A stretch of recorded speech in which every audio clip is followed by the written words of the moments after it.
이제 그 3시간 정도 강의에서 제가 23년 동안 경험했던 것을 다 드리기는 어렵습니다만 최대한 어쨌든 여러분들하고 같이 3시간을 통해서 정말 코로나 이후에 새로운 시대의 교회를 어떻게 할 건가, 그리고 목사님 생존에 관한 문제도 있고, 그 다음에 지역 사회에서 목회자로서 어떻게 코로나 이후에 이 마을을 같이 품고 치유해 나가면서 지역에서 마을 목회를 해 나갈 것인가 하는 부분들도 있고 그렇습니다. 저는 이제 그 사례를 좀 드리고 싶은데요. 일단은 협동조합 부분에서 협동조합과 사회적 협동조합 두 가지 중에서 우리 목사님들이 아셔야 되는 게 협동조합 법 안에 사회적 협동조합이라는 게 또 따로 있어요. 따로 있는데 그게 뭐냐면 일반 협동조합, 예를 들면 수익을 내는 것을 목적으로 해서 예를 들면 미장원 주인들께서 공동 구매를 목적으로 또는 경영을 목적으로 해서 서로가 필요한 것들을 협력하는 경우에는 이익을 위해서 모이는 조합이겠죠. 그죠? 이런 경우에는 경제적 가치만 가지고 가도 돼요. 이런 것을 우리가 그냥 협동조합이라고 얘기하는데, 그래서 그냥 조금 구분하기 위해서 일반 협동조합이라고 얘기를 해요. 그런데 아까도 얘기했지만 사회적 협동조합이라고 하는 건 소셜이란 말이 들어가 있잖아요.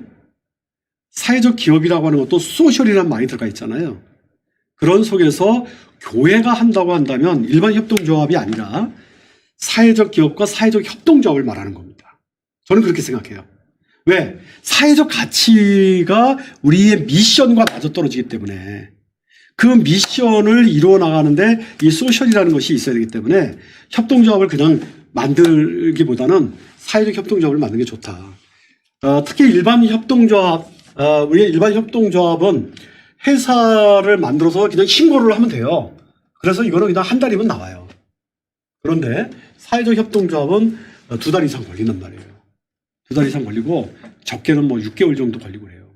그 대신 이거는 뭐냐면 사회적이라는 말이 들어갔기 때문에 사단법인을 낼 때처럼 아주 까다로운 부분이 있어요. 그런데 목사님들이 자꾸 저한테 사회적 협동조합 뭐 너무 까다로워서 그냥 우리는 협동조합으로 하기로 했어요. 이렇게 얘기를 하는 게 있어요.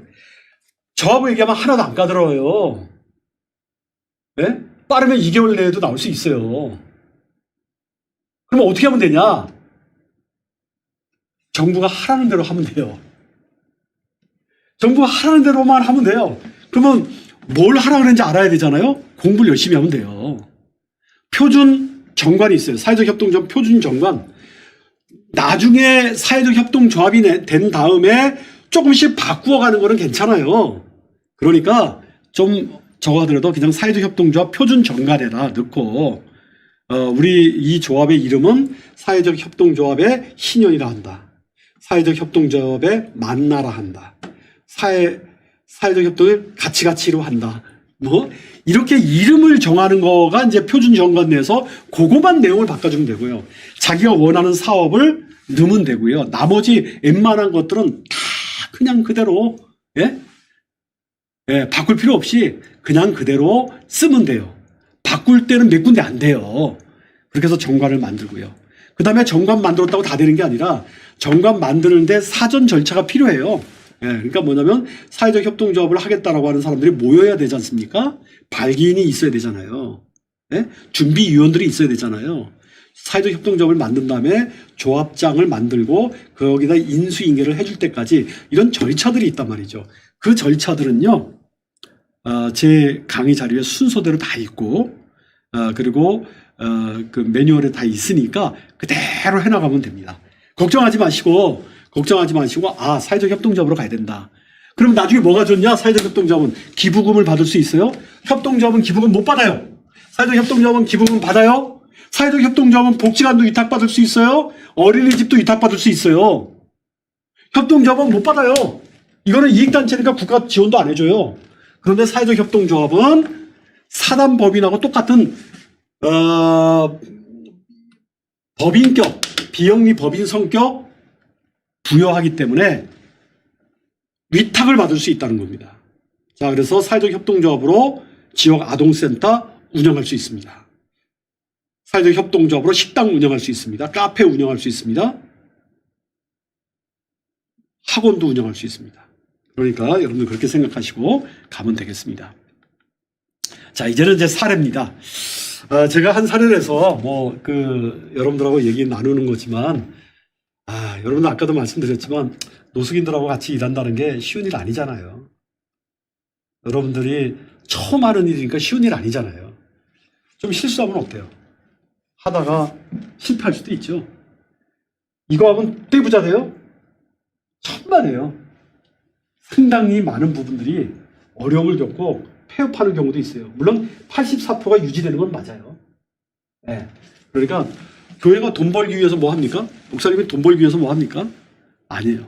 이 사회적 기업, 사회적 협동조합이 가지고 있는 사회적 가치와 경제적 가치를, 특히 사회적 가치에 방점을 두고, 그런데 좋은 일도 하지만, 지역 주민들을 위해서 좋은 일도 하지만, 그래도 이거 지속 가능하려면 돈을 좀 벌었으면 좋겠다. 적어도 내 인건비 정도는 좀 나왔으면 좋겠다. 내 인건비 100% 안 나오죠, 내가 목회하니까. 그러면 목회로 그냥 인건비 한 50%에서 70%까지는 교회에서 받고, 내가 하는 일에서 30% 정도, 50% 정도 이렇게 받는다, 이렇게 생각하고 시험 삼아 해보시면 좋겠어요. 그 다음에 아이템에 대한 고민이 있어요. 그러니까 사회적 기업 재활용 센터는 아이템이 뭐겠어요? 빤하잖아요. 가전제품 모으고 가구 모으고 고쳐서 리폼해서 파는 거예요. 네. 그럼 이제 그렇게 생각하고 노숙인들이 가전제품도 주워오고 가구도 주워오고, 그 다음에 이제 처음에는 그렇게 생각했었는데 좀 더 지나가서 어떻게 돼요? 네트워크를 통해서 기부를 받아요. 어떤 교회에서 우리 노숙인 자립과 자활을 위해서 냉장고도 기부해주고 텔레비전도 기부해주고, 이런 데를 홍보를 많이 해서 교회에서 가져오도록 하는 거죠. 자, 그것만 있나요? 조금 더 나가면은 어디서 좋은 거 있으면 그래, 그냥 달래기 좀 뭐하니까 조금 그냥 5만 원 10만 원 주고 좀 사오기도 하죠.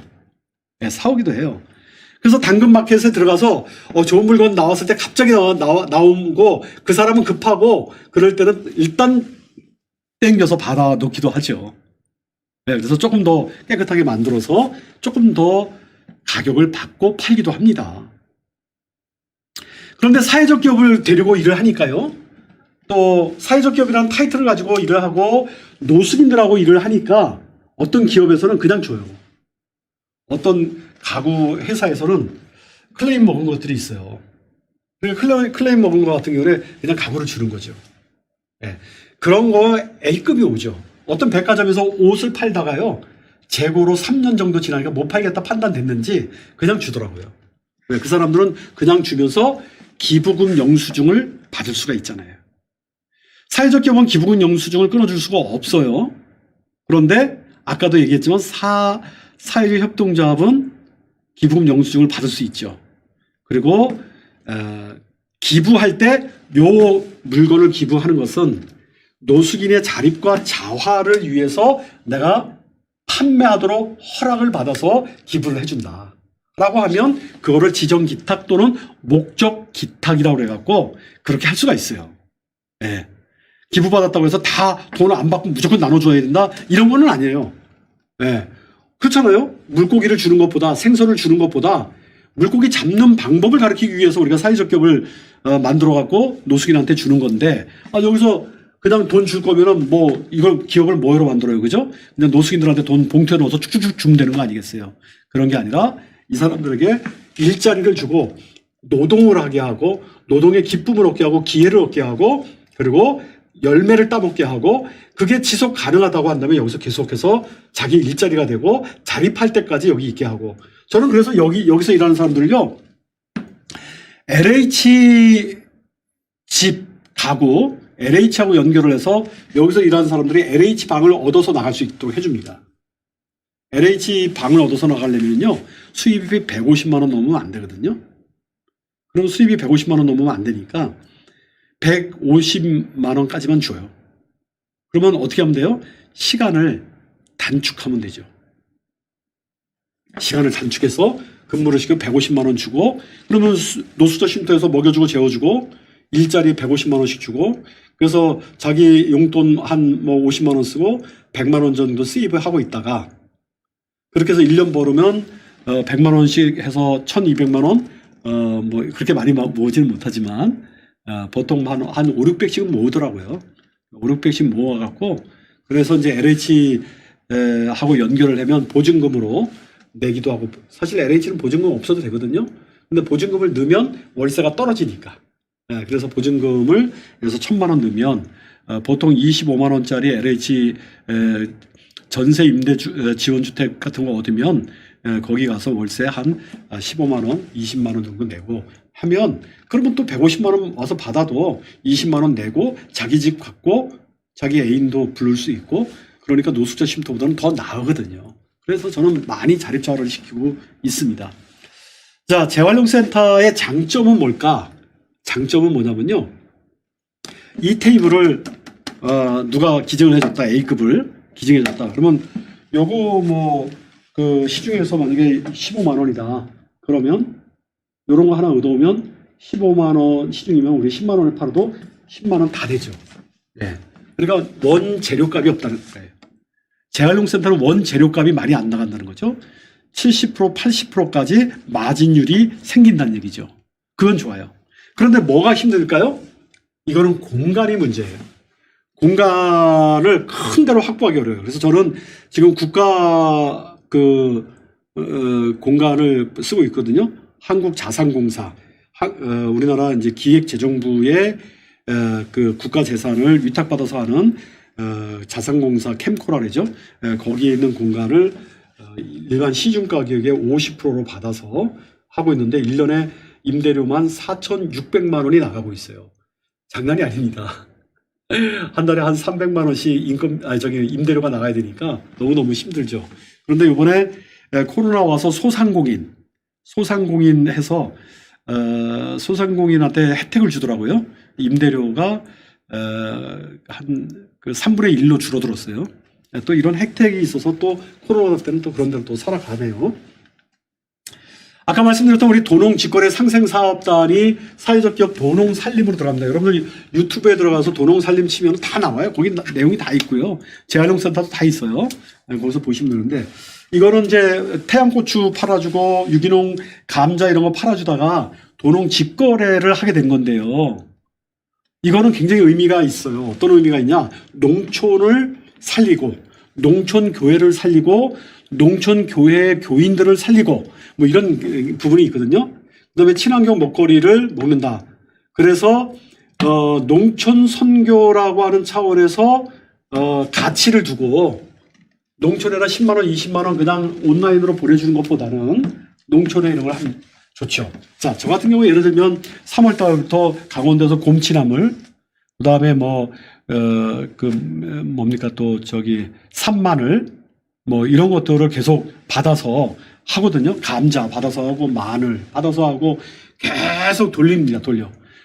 평상시에 계란이나 쌀, 잡곡, 그 다음에 김, 미역, 다시마 이런 것들은 다 평상시에 팔고 있고요. 팔고 있고 이렇게 되는 거죠. 오늘도 이제 아침에 200만 원어치 성사시키고 왔는데, 한전에서 200만 원을 저희 네일런지 법인에 기부를 주는데 물건을 사서 주겠다는 거예요. 어떤 물건이 필요하냐. 그래서 제가 이제 이 얘기를 했죠.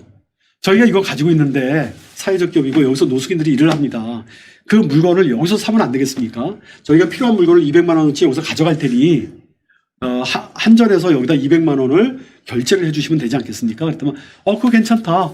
그래서 저는 200만 원 매출을 그냥 올렸죠. 또 그래서 한 발자국 더 나가서 그 얘기를 했어요.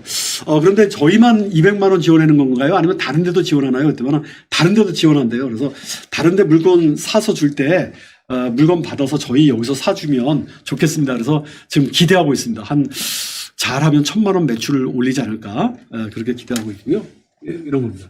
자, 이것의 단점은 뭐냐면요. 농촌에서 예를 들어서 양파를 가지고 왔어요. 그러면 보통 양파를 농촌에서 우리하고 거래해서 가지고 오면 그쪽에서 택배비 부담하고 우리한테 오면 20% 정도에서 30% 정도 마진을 줍니다. 마진이 좀 박하죠? 그런데 그 마진을 우리가 40% 달라 그러면은요, 농촌에 있는 사람들이 우리하고 거래를 안 합니다. 그냥 차라리 복잡하게 안 하고 농협에라 한다는 거죠. 자, 그런데 저희한테 마진을 50% 주는 분도 있어요. 계산에 있는 권사님이신데 그 권사님은 옥수수 농사를 굉장히 많이 짓고 있어요. 옥수수 농사를 많이 짓는데 노숙인들이 이 일을 한다 그러니까 그래? 그러면 제가 50% 해줄게요. 아, 되게 감사하더라고요. 근데 와서 그래요. 와서 가져가라는 거예요. 아유, 물론이죠. 저희가 찾아뵙고 가져가겠습니다. 이렇게 했죠. 그다음에 이제 박스 같은 것도 저희가 다 준비해주고 또 뭐 거기다 넣는 거 이런 것도 저희들이 해주고 이렇게 해서 대학 옥수수를 갖다 파는데 대학 옥수수가 대학 차로 옥수수가 맛있잖아요. 그래서 가지고 오면 다 나가는데 보통 한 200망 정도 해서 차량 1.1톤 차량으로 하나 가득 가지고 가서 하고요. 또 이번에 그 절임 배추 계산해서 역시 절임 배추를 했는데 절임 배추가 아주 굉장히 좋았어요. 이번에 배추가 굉장히 좀 어려웠잖아요. 그런데 우리 미리 다 약속을 해놨기 때문에 사실 절임 배추 값이 많이 올라갔는데 미리 약속을 해놨기 때문에 약속을 줬는데 굉장히 아주 좋은 배추를 받아서 칭찬을 많이 받았습니다. 네, 이제 그런 경우도 있고요. 또 어떤 때는 또 욕도 먹게 돼요. 옥수수를 기껏 따갖고 왔는데 아내가 잘 안 여무른 경우가 있어요. 그래서 이게 시기를 잘 맞추는 것도 굉장히 중요하거든요. 그런 문제. 그리고 이제 마진율이 적다 보니까요. 재활용센터는 마진율이 한 70%, 80% 되는데 요거는 마진율이 20%, 25% 정도 되니까 그런 것이 좀 어려운 것 같아요. 왜냐면 여기 와서 또 배달해 줘야 되죠. 또 그런 여러 가지 좀 어려움들이 있어요. 자, 그래서 좀 비교를 해보겠습니다. 재활용센터와 도농살림의 이제 마진율을 한번 볼까요? 매출이 2019년도에 재활용센터는 1억 6,800, 그 다음에 2020년에는 1억 1,100, 이렇게 이제 올랐는데, 매출 총 이익과 순이익을 보면, 재활용센터 4,300 정도 나오는데요. 여기는 2억 6,100만 원을 했는데, 4,100. 오히려 순이익에서 재활용센터에 밀리죠. 그러니까 1억 6천, 1억을 더 많이 벌었음에도 불구하고 도농살림이 1억을 더 매출을 올렸음에도 불구하고 실제적으로 순이익은 오히려 재활용센터보다 떨어지더라는 거죠. 자, 그래서 아이템이 굉장히 중요하다. 마진율이 굉장히 중요하다. 그리고 비즈니스 모델을 어떻게 가져가는 게 좋을까? 이런 부분이 여러분 고민되셔야 되겠습니다. 보통 교회에서 하는 게 이제 이런 커피밀, 효성중앙교회에서 이제 하는데, 거기는 사회적 기업 이거 만들었다가 포기했어요. 뭐냐면, 누가 일할 것이냐? 옛날에 다 교회 봉사를 자원봉사로 했는데, 여기서 일하는 게 고되다 보니까 월급을 줬단 말이에요. 그러니까 누구는 월급을 받고 누구는 자원봉사로 하냐. 이런 것들 때문에 좀 어려움이 있었나 봐요. 그래서 사회적 기업을 그냥 안 하겠다. 국가 지원 안 받고 우리는 그냥 우리 나름대로 하겠다. 교인이 한 거의 1,000명 가까이 되니까 그래도 되는 거죠. 또 만나교회 같은 경우도 보니까 사람들이 굉장히 많이 와서 그 커피숍이 유명해지고 잘 알려졌는데 나중에 문제가 됐던 게 뭐냐면 그 교회 건물 안에서 하는 커피숍이 그 법률적인 문제 때문에 좀 어려움을 겪고 그렇습니다. 그래서 용도 변경을 이제 교회의 건물을 용도 변경을 하지 않으면 장사를 할 수가 없어요. 그러니까 종교 건물에서는 영리를 목적으로 하는 커피숍을 할 수가 없거든요. 그리고 용도 변경을 이제 상권으로 바꿔줘야 되는데 그 상권으로 바꿔주려면 조금 그 용도 변경을 해줘야 된다. 그리고 용도 변경은 대통령령으로 정해져 있기 때문에 예를 들어서 분당의 종교 부지에 나왔다 그러면 그런 건 용도 변경이 안 돼요. 그래서 교회에서 이런 걸 할 수가 없어요. 그러니까 그런 것도 미리 잘 파악해서 이야기를 해야 되고 같이 고민해 봐야 할 지점이라고 볼 수 있습니다. 제가 이제 떡이랑 찬이랑이라고 하는 또 사회적 기업을 하나 만들었는데요. 처음에는 떡방앗간으로 시작을 했어요. 그런데 떡방앗간 갖고 매출이 좀 쉽지 않았어요. 그래갖고 그 다음에 생각한 것이 반찬거리를 좀 해야 되겠다. 그래서 이제 반찬거리 이런 것들을 좀 저렴하게 아침에 농수산물 단지에 가서 이제 일종의 이제 떼어오는 거죠. 떼어다가 사회복지기관에 납품을 해주는 식자재 납품을 해주는 역할까지 여기서 하게 됐습니다. 그런데 이제 떡방앗간만 운영하는 게 아니라 그 옆에 교실을 만들어 놓고 그 교실에서 이렇게 아이들에게 떡을 만드는 교육.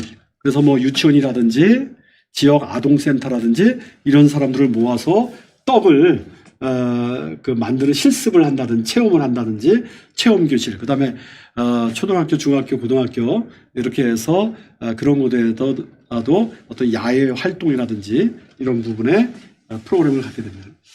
다시 말하면 그 카페도 마찬가지고 재활용센터나 떡이랑 찬이랑도 그냥 우리가 일반적으로 하고 있는 가게 방식으로 해서는 매출을 감당하기 쉽지 않다. 그렇기 때문에 또 다른 어떤 기획을 해서 또 다른 프로그램을 해서 계속해서 이렇게 만들어내는 이런 구조들을 갖지 않고서는 살아남기가 좀 어렵다 하는 생각을 여러분들 가져주시면 좋겠다 하는 생각이 듭니다. 그런 의미에서 제가 15 레스토랑을 여러분들한테 말씀드리고 싶은데요.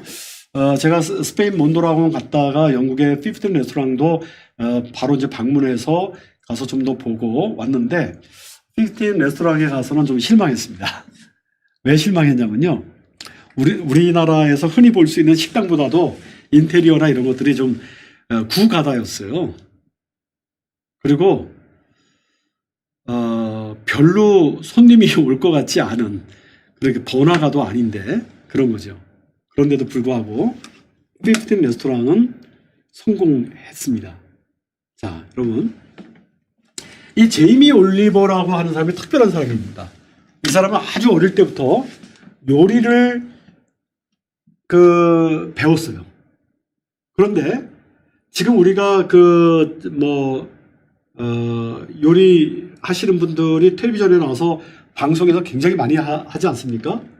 그 방송하시는 분들이 보통 요리를 하는데 요거는 어떻게 데치고 여기다가는 몇 큰술을 넣고 몇 큰술 넣고 뭐 이런 얘기를 하는데 이 사람은 그런 게 아니고요. 제이미 올리버는 어떤 역할을 했냐면 요리를 하는 데 있어서 중요한 게 뭐냐. 이것이 몸에 어떤 역할을 하냐. 그러니까 베이컨을 기름에 튀겨 먹는 것보다 다르게 먹는 좀 방식을 선택하는 거죠. 다시 말하면 우리 건강에 정말 좋은 음식으로 먹게 하는 방식을 찾는 거예요. 네? 어떻게 했냐? 자연 요리가였습니다. 자연 요리가.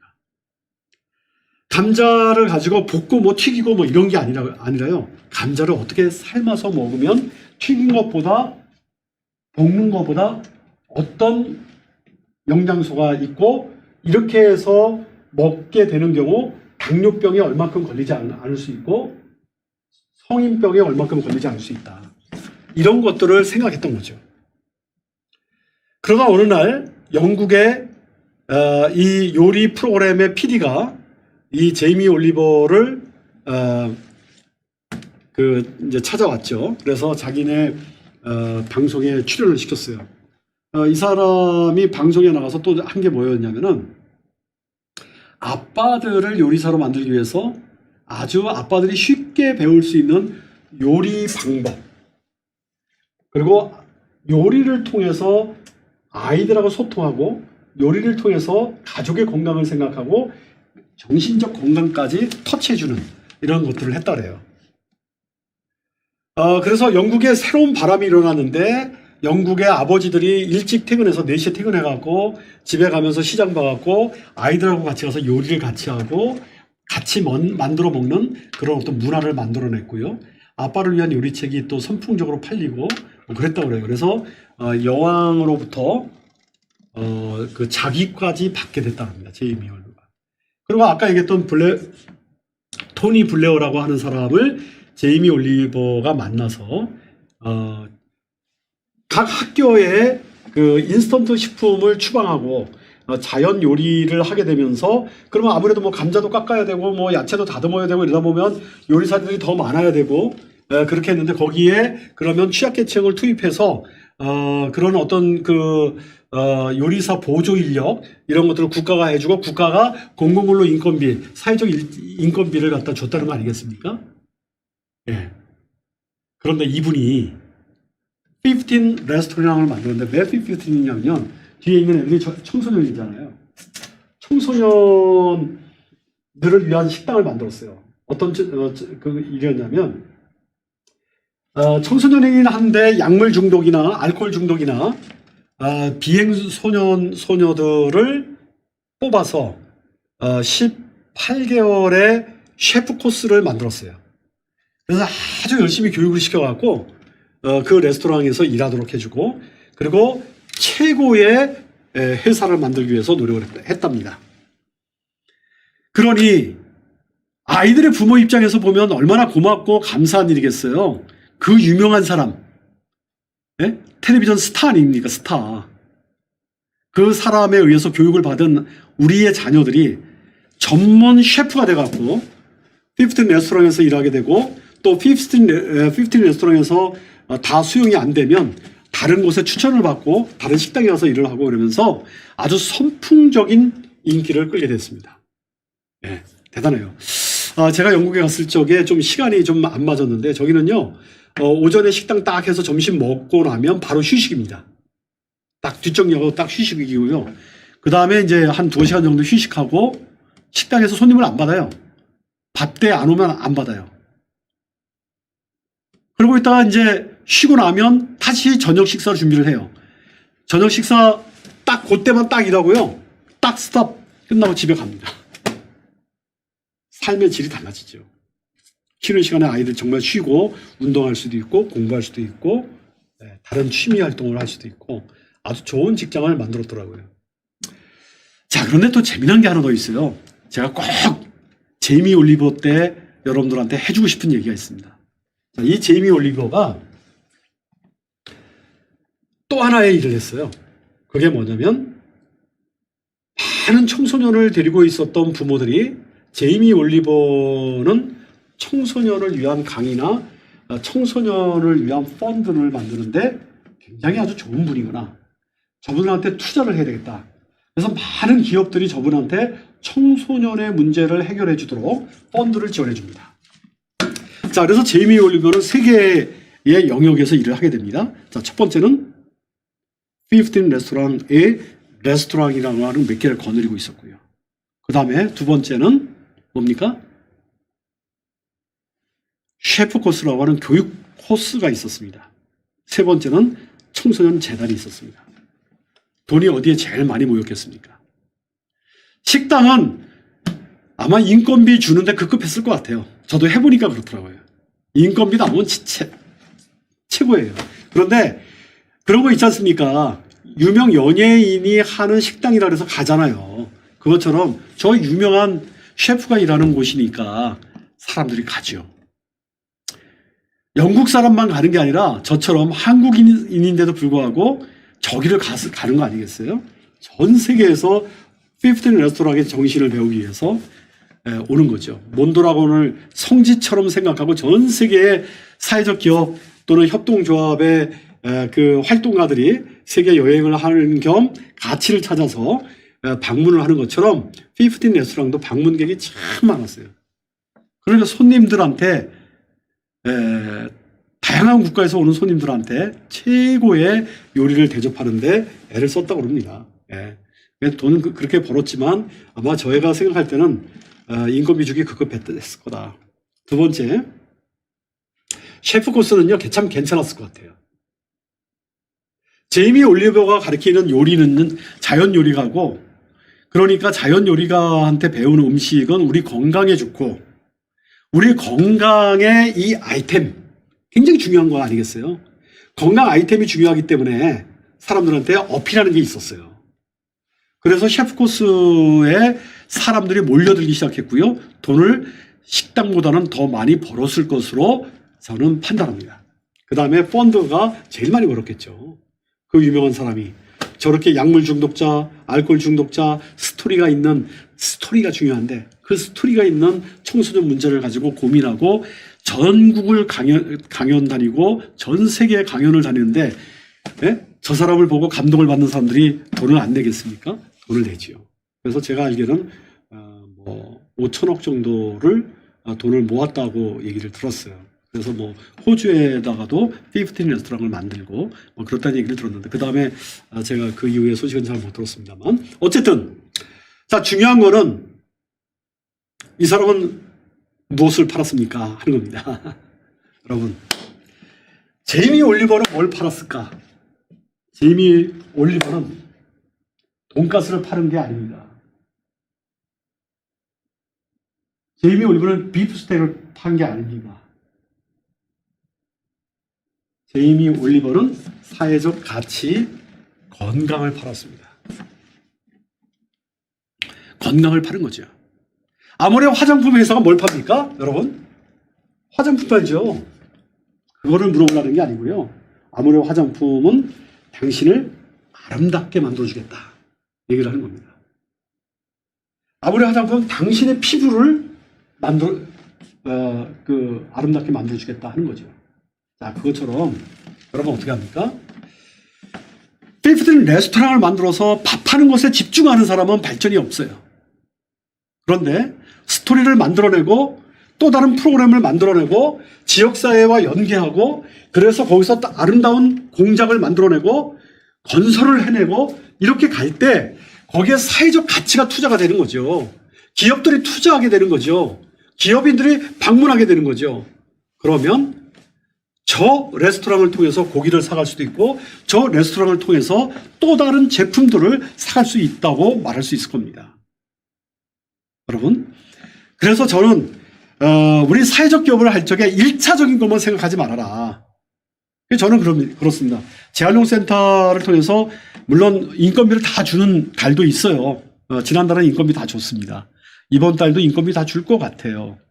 그런데 인건비를 못 주는 달도 있어요. 자, 그러면 인건비 어느 정도 못 주냐? 30%, 50% 못 줄 때 있어요. 그때 어떻게 하냐? 모금을 하죠.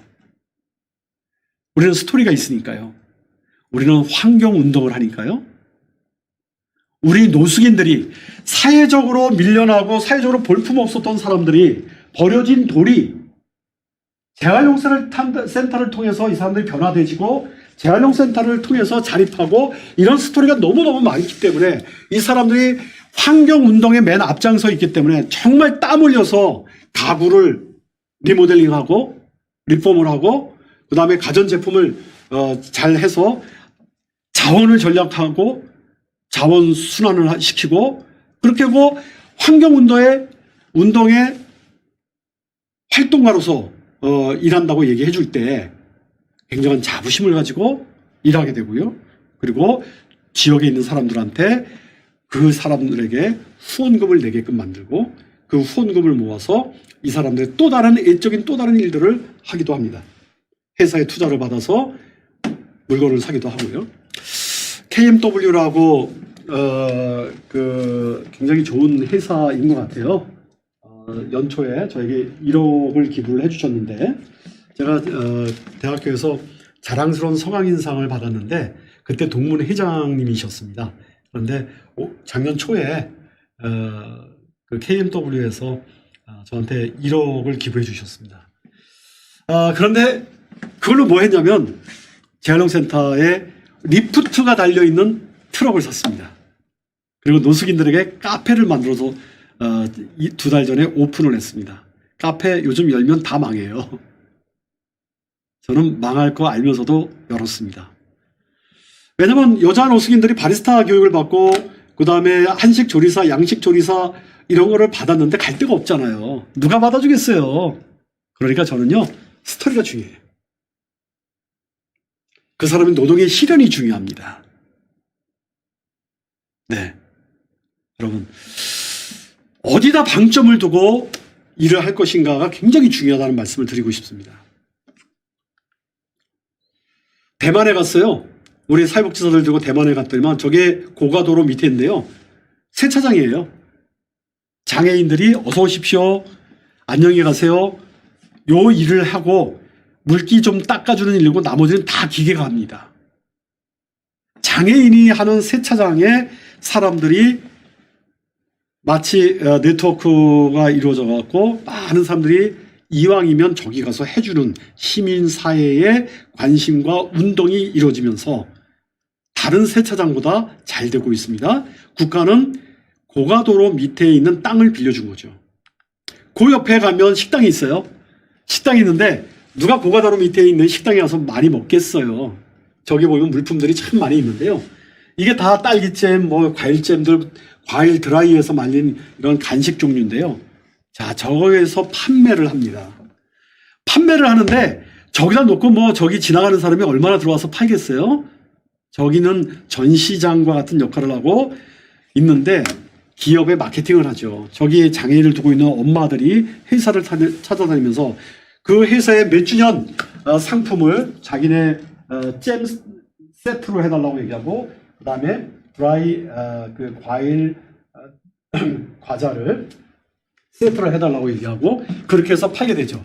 회사의 종사자들에게 잼 세트가 한 번 딱 돼서 뭐 100개 나가고 200개 나가면요 장사가 되죠. 장사가 됩니다.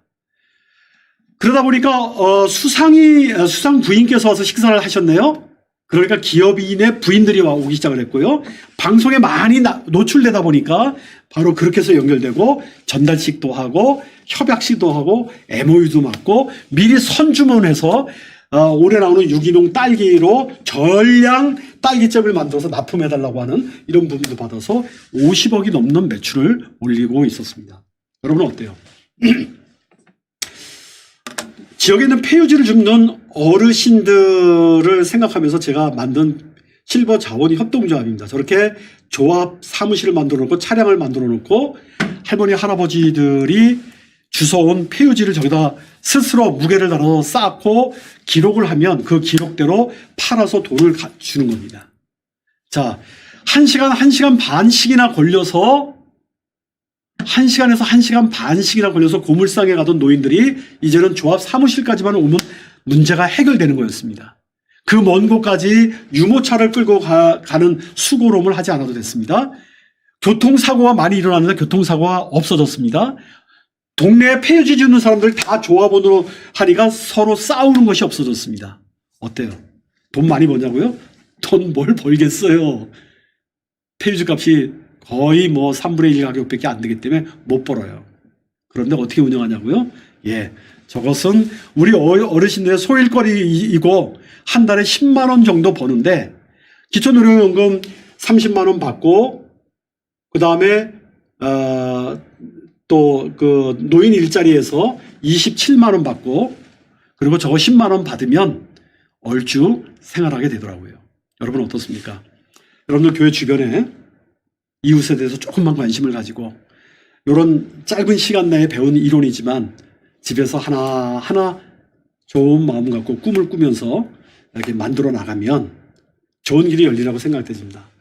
아무쪼록 우리 교회를 개척해서 정말 코로나 이후에 새롭게 지역 주민들과 함께하는 또 우리 지역 교인들과 함께하는 그런 교회를 꿈꾸고 있다고 하면 한번 도전해 보십시오.